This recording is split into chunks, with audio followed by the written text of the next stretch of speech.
Well, for one, it's everywhere they go now. You have organizations, these rapid response networks, who are being colluded with by mayors and mayors pro tems like the one you just saw there, who are actively obstructing ICE. You've got illegal aliens in these communities that are being protected by criminal elements in their own community. And really, this is generations that have got us to this point, because now you have anchor babies, kids. You saw these kids, 30,000 kids marching out of classes in Charlotte to protest this. Well, many of them are illegals themselves, or their parents are illegals themselves. This is what happens when you undermine a country from within. When you don't have the rule of law, when you don't have border security, you no longer have a country. And we're seeing that taking place in every city across America. And you go back to that census, why the Democrats pushed so hard to have illegals on that census. And it's not just blue states, it's red states, but blue cities and blue districts where they can take votes from Republicans and give them to Democrats. So we have an entire system now that has been undermined by the left. They're working to harbor illegal aliens and hurt ICE's operations to be able to go after these really bad guys in every community, whether that's here in California or out in North Carolina. And every single one, as you mentioned, every single one of those politicians or any of these activists need to be arrested when they are caught obstructing ICE operations.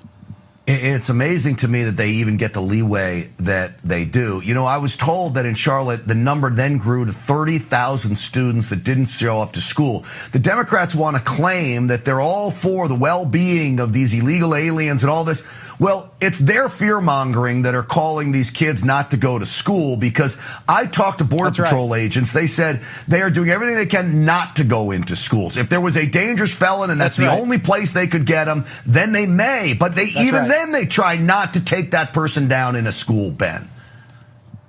Yeah, and look, I ride with ICE all over the country, and you wouldn't believe, I mean, the conversations we have in the cars, even to avoid driving past schools. This is even getting to the places. So what's having to go into the mindset of ICE officers and Border Patrol officers as they're going after the worst of the worst. I mean, some of these guys are terrorists. They're literal terrorists, but many of them have rap sheets you can't even imagine. They're child rapists, they're murderers, they're all the entire gamut. And beyond that, they're here illegally. So I don't even care if you have any charges. They all need to be picked up at this point. They all need to go home. But ICE does everything they possibly can to avoid schools, to avoid even driving past them on their way to where they're going. So anyone who's saying that they're intentionally going after schools, the only time, as you mentioned, the only time they end up at a school is if an illegal alien is using it, trying to hide, or using it to harbor, or a school's trying to harbor an illegal alien. That's the only time they show up there. But they avoid them as much as they can. Let me also play you a clip of, in many respects, I think it's the delusion of people in blue cities that don't understand what is at stake. This is a business owner complaining about the ICE roundups. Roll that clip. We have shut down. We are an ice cream shop that 80%, 90% of our customers are Latino. As of right now, I cannot take the risk to bring my employees to be profiled, because a lot of them speak Spanish. They look like me. I look like the profile that they're looking for. First off, it's November. Maybe nobody's getting ice cream because it's November. But the other side of that is the only reason you wouldn't have to have employees come to work is if they too are illegal. And then that means the business owner broke the law as well, if that's the case, Ben. That's right. This is so important.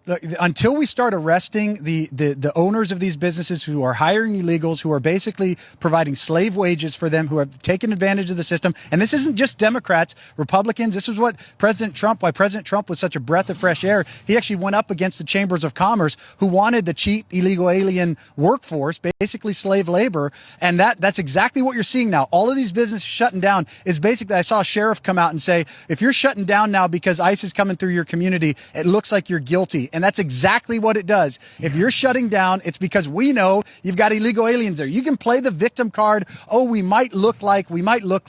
Everybody knows, unless you're an idiot, only illegal aliens are being deported. American citizens aren't being deported. If you're here legally, you're not getting deported. So if you're shutting down, it's because you know you got illegals working there. I'm still waiting for that one American citizen to be deported, and I'm yet to find one, and yet that's all they scream and yell about. Ben Bergquam, as always, at Ben Bergquam on X. Thank you, buddy, as always. God bless you, brother.